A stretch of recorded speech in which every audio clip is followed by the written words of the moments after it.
দেখছেন বন্ধুরা কি করে সবাই লোকনাথ বাবার বাড়িতে যাচ্ছে। তবে এবার কিন্তু যারা পথে যাচ্ছিলেন তাদের থেকে গাড়িতে একটু বেশি লোকই গিয়েছে, কেননা সবাই তো আর পারে না খালি পায়ে হেঁটে ঠাকুরের ওখানে যেতে। আর প্রায় সবার পায়ে ক্ষত তৈরি হয়েছিল যাওয়ার পথে। এরকম করে যেতে যেতে যে মানুষ কত অসুস্থ হয়ে যাচ্ছে তার কোনো ঠিক নেই। তার জন্য দেখুন এই যে ছোট ছোট গাড়িতে গাড়িতে কিন্তু অনেক ভক্তরা লোকনাথ বাবার বাড়িতে যাচ্ছিল জল ঢালতে। আর এই রাস্তার মধ্যে সেইগুলোই আমরা তুলে ধরেছি আপনাদের কাছে, যে কত কষ্ট করে তারা যাচ্ছে। তার জন্য এখানে চটিও আমাদের এই পাশেই বানানো, আমাদের দোকানের পাশেই চটি হয়েছিল। দেখুন এখানে সবাইকে জল দেওয়া হচ্ছে বা খাবার দেওয়া হচ্ছে, সবাইকে বিতরণ করা হচ্ছে, আর ডেকে ডেকে তাদের সবাইকে দেওয়া হচ্ছে। তো আপনাদের সামনে আসা যায়নি সেইভাবে, কেননা সবাইকে তুলতে হচ্ছিল। আর একটা জায়গায় তো শুধু চটি হয়নি, জায়গায় জায়গায় চটি হয়েছে। তো আপনাদেরকে সেগুলো দেখানোর জন্য আমরা চারিদিকটা ঘুরে দেখাবো আপনাদেরকে যে কোথায় কোথায় চটিগুলো হয়েছে। দেখুন এই যে একটা চটি, ওখানে একটা দেখিয়েছিলাম চটি আছে, এখানে একটা চটি হয়েছে ওই সামনে। আর এই যে দেখুন এই ভক্তটা কি সুন্দর নাচছে, তাই না দাদুটা? খুব ভালো লাগছে দেখে, আর মনটাও ভরে যায় এরকম দেখে। এখানে আরেকটা চটি হয়েছে লোকনাথ বাবার। তো জন্মাষ্টমীতে সবাই খুবই আনন্দের সহিত ঠাকুরের কাছে যায় আমাদের এখানে কচুয়া ধামে। সবাই গিয়ে বাবার মাথায় জল ঢালে। দেখুন কত সুন্দর যাচ্ছে বাঁক নিয়ে। আগে আমরা যখন ছোট ছোট ছিলাম দেখতাম যে খুব বড় বড় বাঁক নিয়ে অনেকেই যাচ্ছে, আর হিন্দুস্থানিরাও খুব আসতো আমাদের এদিকে বড় বড় বাঁক নিয়ে। এখন কিন্তু আর অতটা দেখা যায় না। হ্যাঁ, তবে ভোরবেলার দিকে জন্মাষ্টমীর দিন ভোরের দিকে যারা আসে তারা কিছু কিছু আছে যে এখনও একটু দেখা যায় অল্প স্বল্প।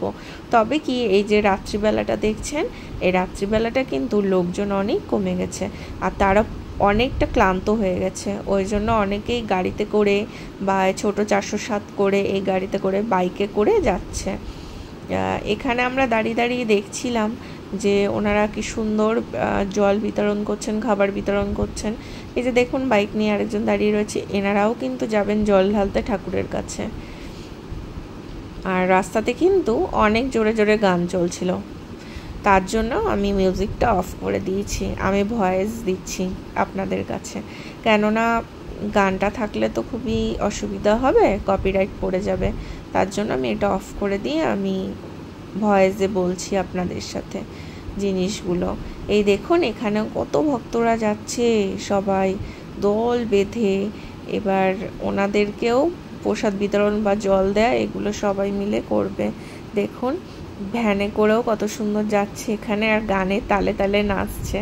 এনারাও কিন্তু খুব ক্লান্ত হয়ে গেছে জল আনতে আনতে।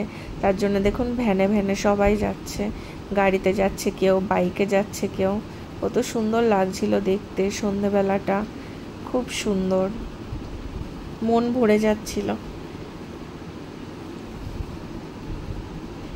আমরা তো যেতেই পারি না ঠাকুরের ওখানে জল ঢালতে এইভাবে, বিশেষ করে সাহস হয় না যে অত দূর থেকে পায়ে হেঁটে ওইভাবে আসবো। একটা সাহসেরও দরকার আছে। যারা এই সাহসগুলো জোগায় মনের থেকে তারা একমাত্র পারে এরকম যেতে। সত্যি বলে না, বাবা যদি ডাক দেয় এমনি যাওয়া হবে। তাই যদি কোনো দিনও বাবা ডাকে তো বাবার ডাকে যেতেই হবে। দেখুন কি সুন্দর যাচ্ছে ওরা সবাই। আমরা কিন্তু এখানে কচুয়া ধামে কিন্তু মাঝে মধ্যেই যাই, গিয়ে পুজো দিয়ে আসি গিয়ে ঠাকুরের কাছে, কেননা আমাদের এখান থেকে খুব কাছাকাছি। দেখুন আমাদের দোকানের সামনে যে চটিটা হয়েছিল সেই চটির ওখান থেকে সবাইকে খাবার বিতরণ করা হচ্ছে, জল দেওয়া হচ্ছে। আর ওনারা খুব আনন্দ করতে করতে গান বাজাতে বাজাতে যাচ্ছে ঠাকুরের ওখানে জল ঢালার জন্য। এই যে ঘটটগুলোও সব আছে ওখানে, কত সুন্দর লাগছে রাত্রিবেলার পরিবেশটা। কিন্তু এখানে খুব নোংরা হয়ে গেছে, সকালে হয়তো এগুলো পরিষ্কার করবে সব, কেন রাস্তাটা নোংরা হয়ে গেছে খুব। বাইকে করে করে একটা জায়গায় আসছিলাম আর দেখছিলাম যে ওখানে কে কে আসছে না আসছে, জায়গাগুলো খুব সুন্দর লাগছিল দেখতে। কেউ কেউ ক্লান্ত হয়ে চটিতে হয়তো বসে একটু বিশ্রাম নিচ্ছে, নিয়ে নিয়ে আসছে সবাই। এই দেখুন একটা অটো গেল, অটোতে করেও কিন্তু লোক গেছে অনেক। এই ভ্যানটা গেল, ভ্যানে যাচ্ছে। এই যে একটা বাঁক নিয়ে যাচ্ছে সামনে।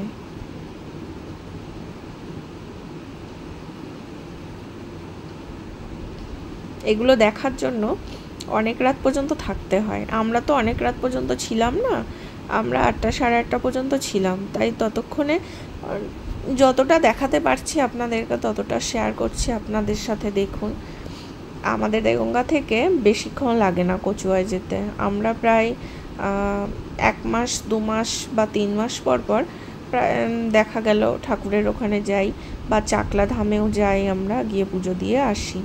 এর মধ্যে আমাদের তো 3 বার যাওয়া হয়ে গেছে বোধহয় কচুয়া ধামে এই বছরটার ভিতরেই।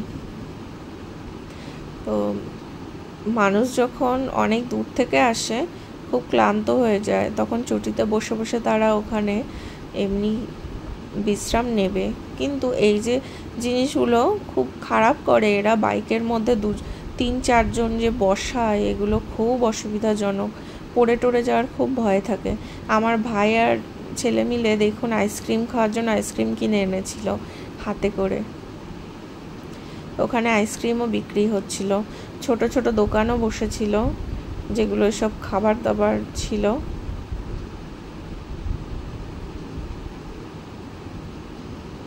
অনেকগুলোই চটি বসেছিল। আমরা দেখতে দেখতে গুনতে গুনতে যাচ্ছিলাম, প্রায় 7-8টা মতো আমাদের দেগঙ্গা বাজারের মধ্যে, কার্তিকপুর দেগঙ্গা ধরে 7-8টা মতন বসেছিল চটি। বেশ ভালো লাগছিল দেখতে। আমি শুনেছি যে যারা এরকম ঘুরতে বেড়াতে যায় ঠাকুরের কাছে, বা এরকম জল ঢালতে যায় এরকম ঠাকুরের কাছে, সেই সব মানুষদেরকে সেবা করলে নাকি তাদের পুণ্যের ফলও কিছুটা পাওয়া যায়। তাই হয়তো মানুষ এই জিনিসগুলো আরও করে থাকে। যারা না যেতে পারে তারা মানুষ সেবা করে, যারা যারা যায় ওখানে তাদের মাঝখানেই হয়তো ঠাকুর তাদের পুণ্যের ফল কিছুটা তাদেরকেও হয়তো দেয়। তার জন্য মানুষ এই কাজগুলো দেখি করে খুব।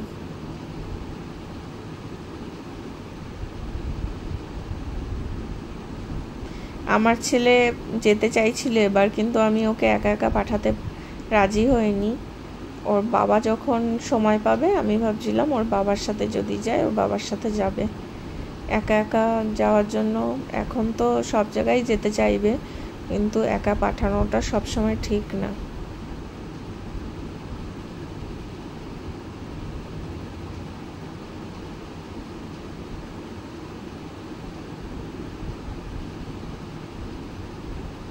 অনেক বাইক যাচ্ছিল, অনেক বাইক। দেখুন রাস্তার মাঝখানে কি সুন্দর লাইটিং দেয়া, সুন্দর লাগছে। এখানে সব কিন্তু ঠাকুরের রান্না হচ্ছে, সব এগুলো ভোগের প্রসাদগুলো সকালবেলা দেবে, বা যারা যাচ্ছে তাদেরকে খেতে দেবে। খুব সুন্দর লাগছিল, লাইটিং টাইটিং করেছিল খুব সুন্দর করে।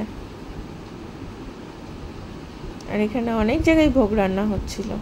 যেখানে আমরা যাচ্ছি দেখবেন পাশে পাশেই সব চটি, একদম লাইন বাই লাইন পুরো চটি। এই যে আর একটা চটি দেখেছেন, এখানে সব বাঁক রাখার জায়গা করে দিয়েছে, যে বাঁশ বেঁধে বেঁধে বাঁক রাখার জন্য জায়গা করে দিয়েছে। ওই যে আরেকজন যাচ্ছে, খুব সুন্দর লাগছে পতাকাটা, মনে হয় ঠাকুরের পতাকা দিয়ে পিছন দিক দিয়ে করে নিয়ে যাচ্ছে। এই যে আমাদের দোকানের পাশের চটিটা এইখানটায়।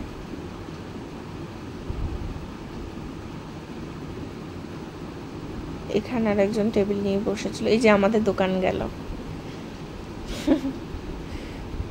এই যে আর একটা চটি, পর পর পুরো চটিগুলো সব পড়েছিল। যাই হোক, আমার ছেলে বিরক্ত করতে চলে এসেছিল, আপনাদের ভয়েস ওভার দিচ্ছি তার মধ্যে বক বক করছে এসে। তো দেখুন এখানে আমাদের কিন্তু প্রশাসনও সবসময় রাস্তায় টহল দিচ্ছিল, যে কোনো রকম যাতে সুবিধা না হয়, তার জন্য পুলিশের গাড়ি বারবার যাতায়াত করছিল। আমরা রাস্তার ভিতরে বাইকে করে যাচ্ছিলাম, দেখছিলাম সব জায়গায় বেশ সুন্দরভাবে সব কিছু তৈরি রয়েছে, কিন্তু মানুষজনের ভিড় খুব কম ছিল। কেন জানি না, বুঝতে পারছিলাম না, মানুষজন খুব কম ছিল রাস্তায়। টোটো, অটো, গাড়ি এই সমস্তর ভিতরেই সবাই যাতায়াত করছিল।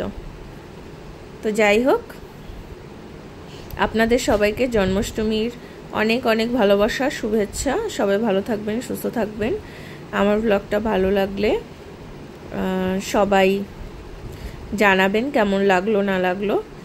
আর যদি ভালো লাগে তাহলে আমাকে লাইক, শেয়ার, সাবস্ক্রাইব করে আমার পাশে থাকবেন। তো চলুন জন্মাষ্টমীর এই ভিডিওটা সবার কেমন লাগলো একটু বোঝাবেন ভালো করে, যে কেমন লেগেছে আপনাদের বললে খুব আমি খুশি হব। তা যতটা পেরেছি ততটা তোলার চেষ্টা করেছি। আর পরে দেখা হবে আর একটা নতুন ভিডিওর সাথে আপনাদের সাথে। তো আজকের মতো এখানে আপনাদের থেকে বাই বাই নিচ্ছি। নতুন একটা ভিডিও নিয়ে আপনাদের সাথে আবার দেখা করব।